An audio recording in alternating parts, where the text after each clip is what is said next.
കാലങ്ങളായി സ്ഥിരമായിട്ട് മെഡിസിൻ എടുത്തിട്ടും തൈറോയിഡിൽ ഒരു മാറ്റവും ഇല്ലാതെ, അല്ലെങ്കിൽ ഗോയിറ്റർ അല്ലെങ്കിൽ നോഡുലാർ ഫോർമേഷൻ ഉണ്ടായിട്ട് അത് കൂടുക എന്നല്ലാതെ കുറയാതെ നടക്കുന്നവരായിരിക്കും ഇന്ന് പലരും.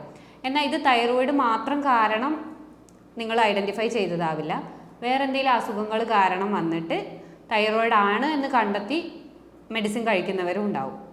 ഇന്ന് ഞാൻ എൻ്റെ വീഡിയോയിൽ പറയാൻ പോകുന്നത് തൈറോയിഡ് എന്തുകൊണ്ടാണ് ഉണ്ടാകുന്നത്, തൈറോയിഡ് എന്ന് പറഞ്ഞാൽ ഒരു അസുഖമാണോ, അതെ അതിലുള്ള ഡിഫറൻസിയേഷൻ ഉണ്ടോ, ഇതെങ്ങനെ നമുക്ക് നിയന്ത്രിക്കാം എന്നുള്ളതാണ്. ഞാൻ doctor Gopika, doctor Basil's homeo hospital, Pandikkad, Malappuram ജില്ല.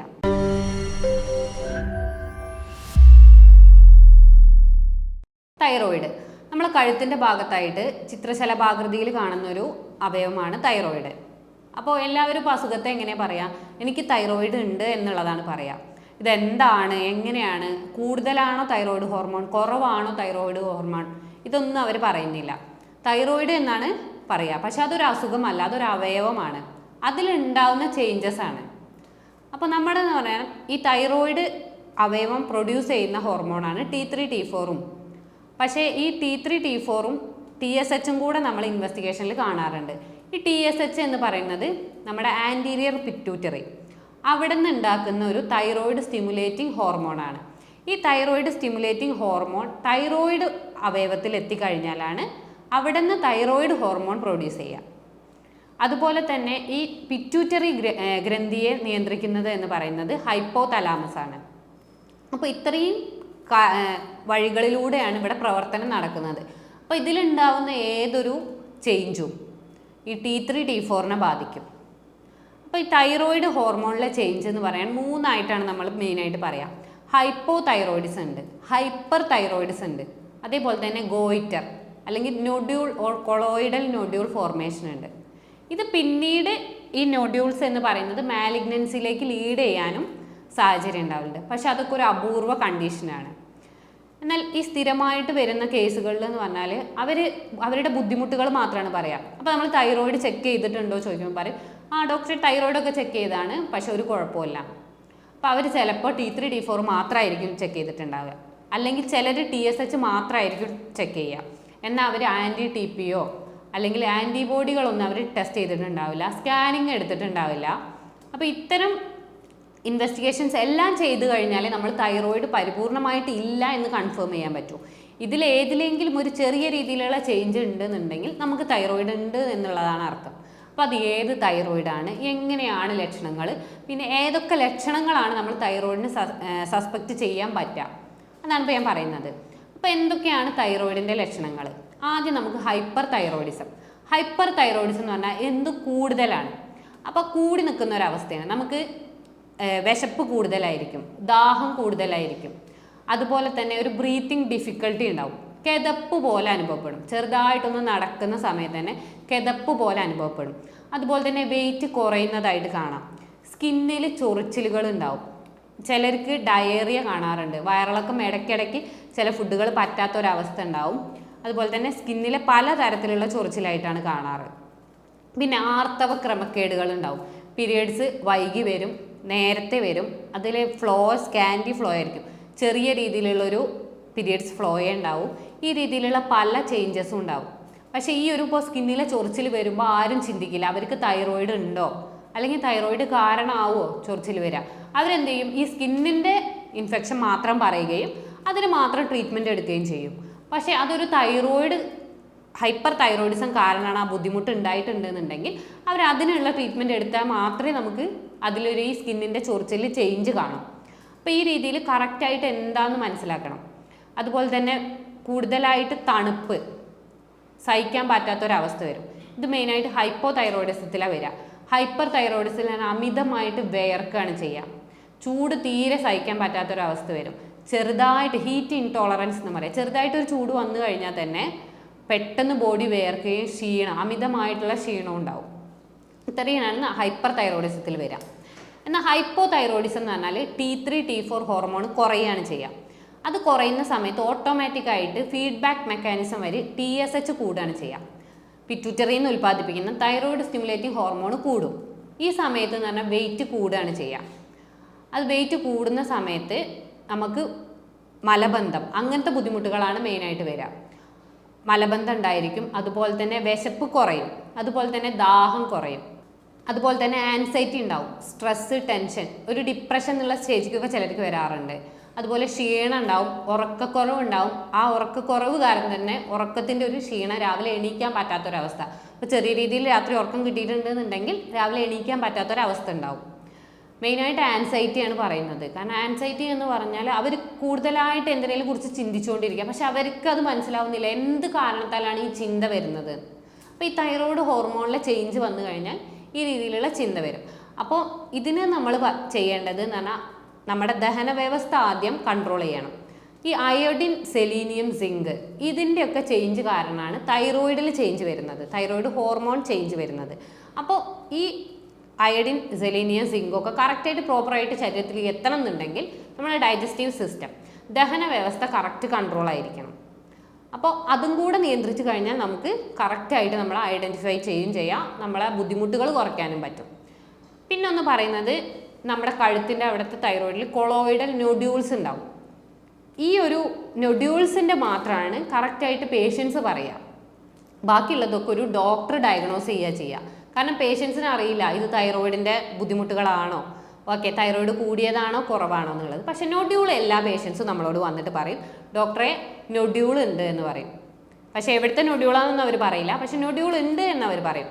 അപ്പോഴാണ് നമ്മൾ ഇൻവെസ്റ്റിഗേഷൻസ് നോക്കുമ്പോൾ തൈറോയിഡിലായിരിക്കും, അത് ചിലപ്പോൾ ലെഫ്റ്റ് ലോബിലായിരിക്കും, ചിലപ്പോൾ റൈറ്റിലായിരിക്കും, ചിലപ്പോൾ രണ്ടിലും ഉണ്ടാവും, ചിലപ്പോൾ അതിൻ്റെ നടുക്കിലെ ഇസ്തമസ് ജംഗ്ഷൻ ഉണ്ട്, ആ ജംഗ്ഷനിലും കാണാറുണ്ട്. അപ്പോൾ ഈ രീതിയിൽ നൊഡ്യൂൾ എവിടെ സിറ്റേറ്റ് ചെയ്യുന്നു, എത്രത്തോളം വലുപ്പമുണ്ട്, അതിനനുസരിച്ചാണ് നമുക്ക് പറയാൻ പറ്റുക. ഈ നൊഡ്യൂളിൻ്റെ എന്ന് പറഞ്ഞാൽ പേഷ്യൻറ്റിന് പുറത്തേക്ക് കാണുന്നതുകൊണ്ട്, അല്ലെങ്കിൽ ചിലപ്പോൾ വെള്ളം ഇറക്കുന്ന സമയത്ത്, അല്ലെങ്കിൽ ശ്വാസം എടുക്കുന്ന സമയത്ത് ബുദ്ധിമുട്ടുണ്ടാവും. അപ്പോൾ ഇത്തരം പ്രശ്നങ്ങൾ ഉണ്ടാവുന്നത് കൊണ്ടാണ് അവർ അത്രയും ബോധർ ചെയ്യുന്നത്. പക്ഷേ ഈ നൊഡ്യൂൾ ഉള്ളവർക്ക് കൂടുതൽ ടെൻഷൻസ് ഉണ്ടായിരിക്കും. കാരണം എന്താ വെച്ചാൽ അതൊരു പിന്നീട് ഒരു ക്യാൻസറിലേക്ക് പോകുമോ, ഒരു മാലിഗ്നൻസി ഉണ്ടാവുമോ എന്നുള്ള ടെൻഷൻ ഉണ്ടായിരിക്കും. കാരണം ഓൾമോസ്റ്റ് എല്ലാ മുഴകളും നമ്മൾ പണ്ടേ വിശ്വസിക്കുന്നത് അതൊരു ക്യാൻസറസ് ആണ്, പക്ഷെ അതൊരു ബിനൈൻ ആവാം എന്ന് ആരും ചിന്തിക്കില്ല.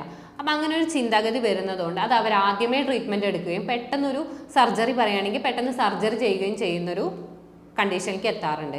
പക്ഷേ ഈ ഒരു സർജറി ചെയ്തു കഴിഞ്ഞാൽ വീണ്ടും ഒരു ഹൈപ്പോ തൈറോയിഡിസം വരാനുള്ള ചാൻസ് കൂടുതലാണ്.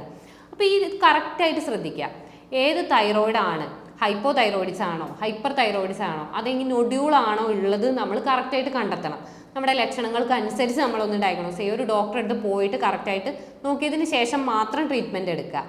അത് ട്രീറ്റ്മെൻറ്റ് എടുത്തതിന് ശേഷം അത് കറക്റ്റായിട്ട് ചെക്ക് ചെയ്യുക. പെട്ടെന്ന് ഒരു സർജറി അല്ലെങ്കിൽ സ്ഥിരമായിട്ട് മരുന്ന് കഴിച്ചാൽ ബുദ്ധിമുട്ടുകൾ കുറയില്ലേ എന്നുള്ളത് പേഷ്യൻസ് കുറേ പേര് ചോദിക്കാറുണ്ട്. നമ്മൾ കറക്റ്റ് കണ്ടെത്തി അതിനനുസരിച്ചുള്ള ഡയറ്ററി മാനേജ്മെൻറ്റ്, അതുപോലെ തന്നെ നമ്മൾ വ്യായാമം, അതുപോലെ മെഡിസിനും കഴിക്കുകയാണെന്നുണ്ടെങ്കിൽ കുറഞ്ഞ കാലത്തെ മെഡിസിൻ കൊണ്ട് തന്നെ നമുക്ക് പൂർണ്ണമായിട്ടൊരു മാറ്റം കിട്ടാറുണ്ട്. കാരണം ഇനിയിപ്പോൾ ഹോമിയോപ്പതിയുടെ കാര്യത്തിൽ പറയുകയാണെന്നുണ്ടെങ്കിൽ സ്ഥിരമായിട്ട് ഇംഗ്ലീഷ് മെഡിസിൻ കഴിച്ച് വന്നവരാണെങ്കിൽ പെട്ടെന്ന് നമ്മൾ സ്റ്റോപ്പ് ചെയ്യാൻ പറയില്ല. ഹോമിയോപ്പതി മെഡിസിനോടൊപ്പം ഇംഗ്ലീഷ് പതുക്കെ സ്റ്റോപ്പ് ചെയ്യുകയും, പിന്നെ ഹോമിയോപ്പതി മെഡിസിനിൽ ഇപ്പോൾ തൈറോയ്ഡ് സ്റ്റിമുലേറ്റിംഗ് ഹോർമോണോ അല്ലെങ്കിൽ T3 T4 ഒക്കെ നോർമൽ ആക്കിയതിന് ശേഷം നമ്മളത് പതുക്കെ സ്റ്റോപ്പ് ചെയ്യാനും പറ്റാറുണ്ട്. അതിൻ്റെ ഒപ്പം നിങ്ങൾ കറക്റ്റായിട്ട് ഡയറ്റ് കൺട്രോൾ ചെയ്ത് കഴിഞ്ഞാൽ നിങ്ങൾക്ക് ഒരു ബുദ്ധിമുട്ടും ഇല്ലാതെ തന്നെ നിങ്ങളുടെ തൈറോയ്ഡ് കൺട്രോളിൽ ചെയ്യാവുന്നതാണ്. അതുപോലെ തന്നെയാണ് നൊഡ്യൂൾസിൻ്റെ കാര്യം. അത് കൊളോയിഡൽ നൊഡ്യൂൾ ആണെങ്കിലും ഏത് ബിനൈൻ നൊഡ്യൂൾസ് ആണെന്നുണ്ടെങ്കിൽ അത് നിങ്ങൾക്ക് ഒരു സർജറിയും ചെയ്യാതെ തന്നെ അത് കുറഞ്ഞു കിട്ടുന്നതാണ്. പക്ഷെ അതിൻ്റെ സൈസിനനുസരിച്ച് വേരിയേഷൻ ഉണ്ടാവും. അതുപോലെ തന്നെ എത്ര എണ്ണം എന്നുള്ളത് അത് നമുക്ക് കറക്റ്റ് റിപ്പോർട്ട് കണ്ടു കഴിഞ്ഞാലാണ് എത്രത്തോളം ഉണ്ട് നമുക്ക് ട്രീറ്റ്മെൻറ്റ് എടുത്ത് മാറ്റാവുന്നതാണോ, അല്ല ഭയങ്കരമായിട്ട് ബ്രീത്തിങ് ഡിഫിക്കൽട്ടി, രാത്രി കിടക്കാൻ പറ്റുന്നില്ല, ഫുഡ് ഇറക്കാൻ പറ്റുന്നില്ല എന്നുള്ളൊരു കണ്ടീഷനൊക്കെ ആണെങ്കിൽ നമ്മൾ സർജറിക്ക് പറയും. പക്ഷേ അല്ല, പ്രശ്നങ്ങളൊന്നുമില്ല, നമുക്ക് മാനേജ്മെൻറ്റ് ചെയ്ത് കുറയ്ക്കാവുന്നതേ ഉള്ളൂ എന്നുണ്ടെങ്കിൽ നമുക്ക് മെഡിസിൻ കഴിച്ചിട്ട് തന്നെ നമുക്ക് കുറയ്ക്കാവുന്നതാണ്. ഹോമിയോപ്പതിയിൽ എന്ന് പറഞ്ഞു കഴിഞ്ഞാൽ ഒരു പേഷ്യൻറ്റിൻ്റെ മൊത്തം കോൺസ്റ്റിറ്റ്യൂഷണലി ഇൻഡിവിജ്വലൈസ് ചെയ്ത് ഒരു പേഷ്യൻറ്റിനാണ് നമ്മൾ മെഡിസിൻ കൊടുക്കുക. അപ്പോൾ നിങ്ങളുടെ ലക്ഷണങ്ങൾക്കനുസരിച്ച് നിങ്ങൾക്ക് കണ്ടെത്തിയിട്ടുണ്ടെങ്കിലും നമ്മൾ ഹൈപ്പോ തൈറോയിഡിസത്തിന് ഇന്ന മെഡിസിൻ എന്നല്ല, അതേപോലെ ഹൈപ്പർ തൈറോയിഡിസത്തിന് ഇന്ന മെഡിസിൻ എന്നല്ല, നിങ്ങളുടെ ലക്ഷണങ്ങൾക്കനുസരിച്ച് തൈറോയിഡ് എത്ര ഉണ്ടോ അതിനനുസരിച്ച് നിങ്ങൾക്കൊരു മെഡിസിൻ ഉണ്ടായിരിക്കും. നിങ്ങൾക്ക് സ്യൂട്ടബിളായിട്ടുള്ള മെഡിസിൻ കിട്ടിക്കഴിഞ്ഞ് കഴിഞ്ഞാൽ അതാണ് നമ്മൾ നിങ്ങൾക്ക് തരിക. അതിനനുസരിച്ച് നമുക്ക് തൈറോയിഡിൻ്റെ ഹോർമോണൽ ചേഞ്ചസും ഉണ്ടാവും. അതുപോലെ തന്നെ നൊഡ്യൂൾ ആണെന്നുണ്ടെങ്കിൽ അതിലും നല്ല രീതിയിലുള്ള ചേഞ്ചസ് കിട്ടാറുണ്ട്. അപ്പോൾ ഒരു സർജറിയുടെ ആവശ്യവും വരാറില്ല. അപ്പോൾ ഈ രീതിയിലാണ് നമ്മൾ മെഡിസിനൽ ട്രീറ്റ്മെൻറ്റ് നടത്തുക. ഇനി നമ്മൾ എങ്ങനെയാണ് നമ്മൾ ഫുഡിൽ ഡയറ്ററി കൺട്രോൾ ചെയ്യേണ്ടത്, ഡയറ്ററി മാനേജ്മെൻറ്റ് എന്ന് പറയുമ്പോൾ കറക്റ്റായിട്ട് വെള്ളം കുടിക്കാം. സ്ഥിരമായിട്ട് ഒരു 25 കിലോ ഉള്ള ബോഡിക്ക് എന്ന് പറഞ്ഞാൽ 1 ലിറ്റർ എന്നുള്ള രീതിയിൽ കറക്റ്റായിട്ട് വെള്ളം കുടിക്കാം. ദഹന വ്യവസ്ഥ കംപ്ലീറ്റ് നോർമലാക്കി കൊണ്ടുപോകാൻ നോക്കാം. ദഹന വ്യവസ്ഥ കംപ്ലീറ്റ് ആക്കി നോർമലാക്കുക എന്ന് പറഞ്ഞാൽ നമ്മൾ ഇൻഫ്ലമേഷൻ, അതുപോലെ തന്നെ ഇൻടോളറൻസ്, അതുപോലെ അലർജി, ഇത് കുറയ്ക്കുന്ന രീതിയിലുള്ള ഭക്ഷണങ്ങൾ മാത്രം കഴിക്കുക. ഇത് ഉണ്ടാക്കുന്ന ഭക്ഷണങ്ങൾ കഴിക്കാതിരിക്കുക. അതിൽ മെയിനായിട്ട് പറയുന്നത് ലാക്ടോസും ഗ്ലൂട്ടാതയോണാണ്.